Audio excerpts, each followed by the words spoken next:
Bonjour tout le monde, on se retrouve aujourd'hui pour le déballage de l'expansion Acolyte 7 pour Epic 7 Arise, the board game. La boîte est un format complètement irrégulier, donc une petite boîte comme ceci.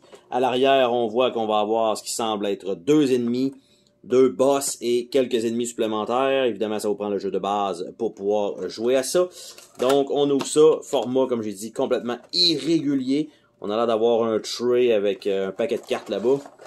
Donc, on fait ça comme ça. On a effectivement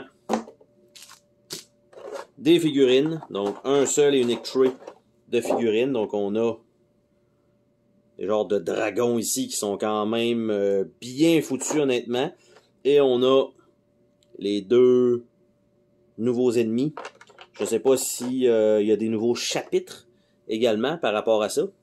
Parce que là, vite de même, pour l'instant, il n'y a pas de livret d'instruction. Ça ici, bon, c'est les petites feuilles de punch pour les points de vie des ennemis. Donc, on a ici probablement les genres de dragons, les wyverns. Et on a Charon. Et on a Spectre Tenebria. Donc, on a ça. Fait que, première petite feuille de punch. Et de l'autre côté, nous avons un paquet de cartes, j'allais dire presque tarot, mais pas vraiment. On a le livret d'instruction. On a ce qui a l'air d'être des missions, donc avec des chapitres. Donc, mission, chapitre 2, donc on a un setup. Donc, on a une série de cartes comme ça qui a l'air d'être pas mal là, ce qui est dans le jeu de base. On a aussi également les chapitres ici, chapitre 7, chapitre 1, donc side story, un peu weird. Chapitre 1, on voit ici, bon, ça nous prend évidemment le jeu de base pour aller combattre ça.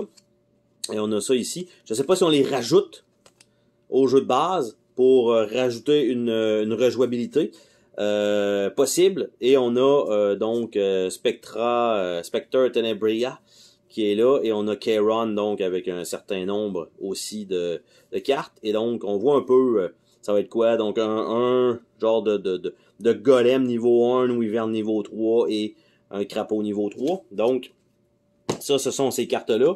Et on a le livret d'instruction qui nous explique un peu comment ça fonctionne. Donc, les composantes, qu'est-ce qu'on a et comment faire le setting. Donc, ça contient des nouvelles cartes qu'on peut insérer dans les chapitres déjà existants du jeu de base. Donc, pour se donner plus donc de variantes. Et on a aussi l'expansion For Hope qui existe, dans laquelle on peut aussi rajouter le contenu. Donc évidemment, le chapitre 8, on va rajouter tout simplement ça dedans. Donc très très simple. Par contre, c'est sûr que le matériel, en gardant les trays dans la boîte de base, ça va être impossible à rentrer présentement. Et donc ici, take out the original story card du chapitre 8 et replacez-les avec les story card de ce personnage-là pour le 8e chapitre, parce qu'on doit faire probablement les 8 chapitres pour faire une partie, je suppose.